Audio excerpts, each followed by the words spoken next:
Olha quem chegou! Tudo bom, meus amores? No vídeo de hoje eu vou contar um pouquinho pra vocês sobre o meu testemunho. Eu falo um pouquinho porque ele é muito longo, por mais que eu só tenha 22 anos, ele é muito longo, tem muitos detalhes, então eu vou tentar resumir tudo.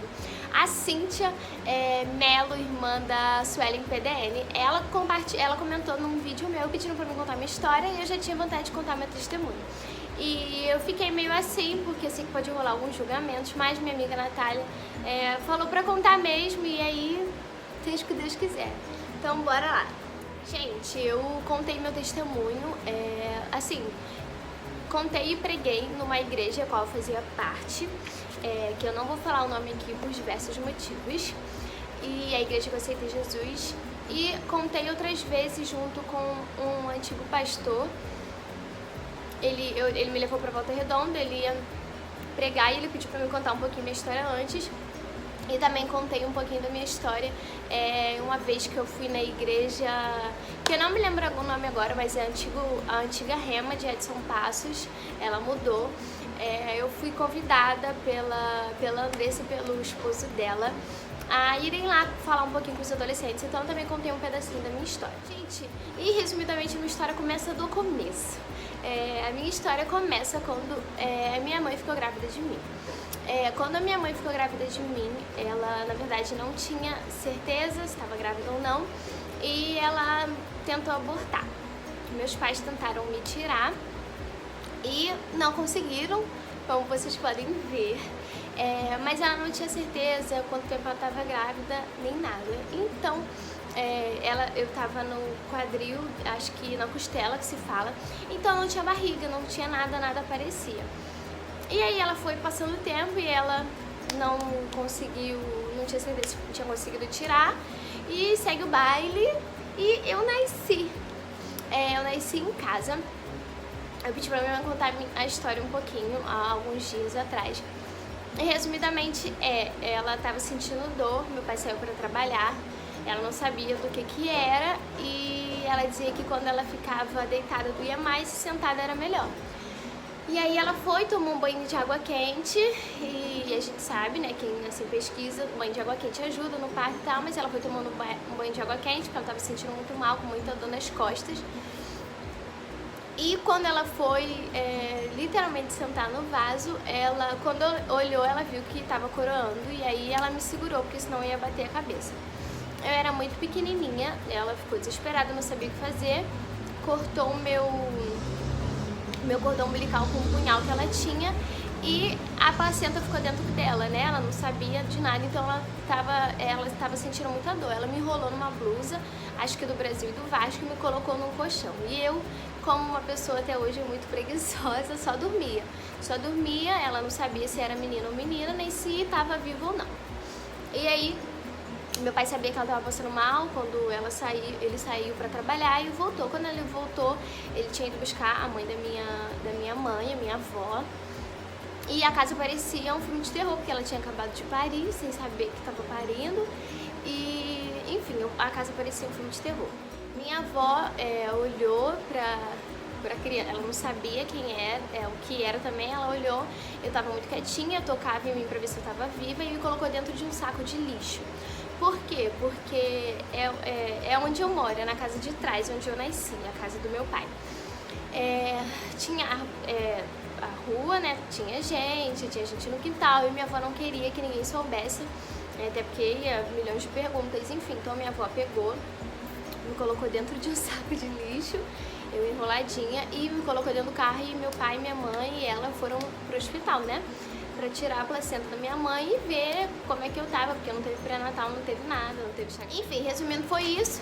No final, eles quiseram me dar, e aí minha avó, de parte de pai, não deixou me darem, e falaram pra ficar comigo, enfim. E aí fiquei. E aí, como é que eu fiquei sabendo dessa história? Quando eu tinha 7 anos, eu não sei porquê, eu era muito apegada com o meu pai, até porque eu sou muito parecida com a minha mãe, vou deixar uma foto aqui. Não só parecida fisicamente, a gente é um pouco parecida também pelo jeito.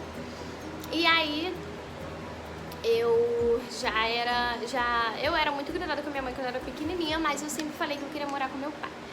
E aí uma vez uma tia minha, sem noção, revoltada com o fato de eu querer morar com meu pai, porque meus pais já tinham se separado. Ela virou e falou assim, ah, seus pais nem te queriam, sua mãe não te queria, seu pai não te queria, etc, etc. Enfim, eu tinha 7 anos, gente, totalmente sem noção. Eu não entendia de nada. E, enfim, aí cresci meio com essa história de ter sido rejeitada. Enfim, eu entendo que eles eram muito imaturos, por mais que eu tenha 22 anos, na época minha mãe tinha 23, meu pai devia ter uns 25. Eles eram imaturos, não estavam preparados, né? E eu não fico chateada hoje por isso, não ligo, porque acontece, né, de quererem tirar até hoje, quererem tirar. O mais importante pra mim é que no final eles acabaram ficando comigo e cuidando de mim com muito amor, com muito carinho, né, e arrependidos de terem tentado me tirar. Enfim, voltando pra história, eles se separaram, a minha tia contou tudo isso quando eu tinha em torno de uns 7 anos, eu não tenho certeza, e eu cresci meio que com essa história de ter sido rejeitada, enfim. E aí, isso mesmo, eles separados, a gente morava aqui em Caxias, na casa de trás, né, como eu disse, na casa do meu pai. E a gente se mudou pra Mesquita. E eu comecei a sofrer bullying, por ter o cabelo enrolado, mas na época a gente não sabia cuidar, né, não tinha todo o que a gente tem hoje. Eu comecei a sofrer, e por ser muito baixa, eu tenho 22 anos, eu tenho 1,51 m. Eu sou muito, muito baixa e, como se você me segue no Instagram vê, eu sou também muito magra. Então eu aparento ter, por exemplo, as pessoas me dão até 15 anos e eu já falaram que eu tinha até 12. Então eu aparento ser muito, muito, muito nova. E aí eu comecei a sofrer bullying por ser magra, por ser feia e por ser muito baixa. E aí eu comecei a me mutilar. Eu não tenho certeza se eu achei fotos, eu acho que eu tenho algumas fotos na rede social do meu braço cortado, mas eu tenho marcas até hoje, eu vou tentar deixar aqui, eu tenho marcas no peito, não dá pra ver muito, mas eu tenho no braço, nos 2 braços, tenho na perna porque eu me arranhava, me batia e me cortava, e tenho nas pernas tenho nas pernas bastante cicatrizes. E aí, cresci sofrendo bullying, como muitas pessoas, mas meu pai era casado, então com 13 anos eu fui morar com meu pai. Voltei a morar em Caxias, aqui em Caxias, na casa de trás de novo, na casa atrás dessa de onde eu moro. Então eu voltei a morar em Caxias. Só que eu fiquei aqui por um tempo bem curto, foi por 1 ano, porque no final do ano meu pai se separou e ele não soube lidar, não estava num momento muito legal, e eu voltei a morar com a minha mãe de novo. Eu vou contar, mas eu contei com a minha irmã há 1 hora atrás. Eu acho que eu me mudei em torno de umas 15 vezes. No final eu vou contar direitinho, mas acho que foram 15 vezes que eu me mudei. Eu vim morar com meu pai, voltei pra lá, eu devia morar com 13, então eu voltei, eu já tinha 14. E eu tava perto dos meus 15 anos, fiz festa de 15 anos, tudo lindo, tudo maravilhoso. Até que então eu fui pedida em namoro, foi meu primeiro namoro sério em casa. Eu fui pedida em namoro no dia do meu aniversário dos 15 anos. Ele foi um dos meus príncipes. E até então tudo beleza, 15 anos, namoro fofo, fui pedido, tudo muito bonito. E esse menino, depois de uns 3 meses, ele terminou comigo. E eu não sei porquê, ele terminou comigo pelo Facebook, se não me engano. Não existia WhatsApp na época, pelo Facebook. E eu não sei porquê, ele só terminou, não tem conversa, não tem nada. Não sei porquê, e isso me abalou muito. Uma madrasta minha, se eu não me engano, uma tia tinha contato com ele e falou que ele disse que ele terminou comigo porque eu não tinha futuro, porque minha família era muito desestruturada, eles não tinham condições de me dar estudo, né? Até hoje não tem, e terminou comigo por isso, que minha família era muito desestruturada e eu não tinha futuro.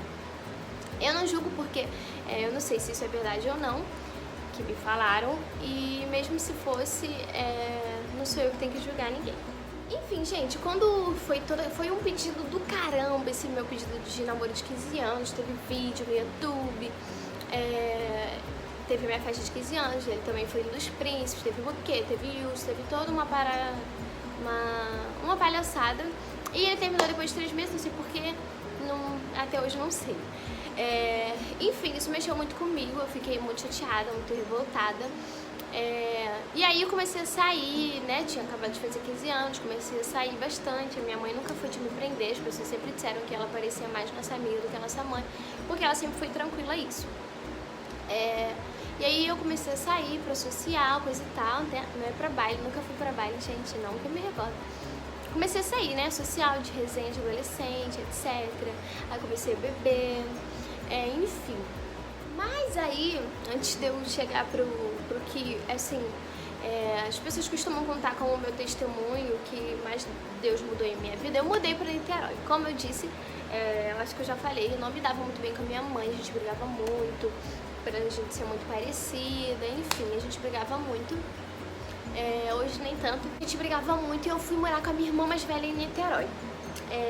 Ela não é minha irmã de sangue, ela é filha da minha madrasta, da esposa do meu pai que eu falei, que terminaram. Eles ficaram juntos muitos anos. Eu conheci essa minha irmã quando ela tinha 16 ou 17. Então, e hoje tem mais de 10 anos que a gente se conhece, bem mais de 10 anos. Então a gente se considera. Então a gente foi morar com a minha irmã mais velha porque ela tinha condições de me dar estudo. E deu fazer pelo menos o ensino médio num colégio particular. Fui pra lá, não sei o que deu na minha cabeça, morava com a minha prima. Eu, minha prima e minha tia. E a minha irmã. E aí eu não sei o que... minha prima é de BH. E aí eu não sei o que deu na minha cabeça, né? Enfim. E com uma conversa ali, uma conversa aqui, eu voltei a morar em Caxias. Me arrependo muito, muito, muito de pelo menos não ter terminado o ensino médio, porque a minha intenção era terminar o ensino médio e ter um estudo melhor, ter uma condições melhor para ajudar a minha irmã e a minha mãe.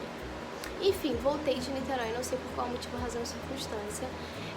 Voltei de Niterói, mais uma mudança, e voltei a morar com a minha mãe. Só que é aquela mesma história, eu brigava muito com a minha mãe, então era uma convivência muito difícil.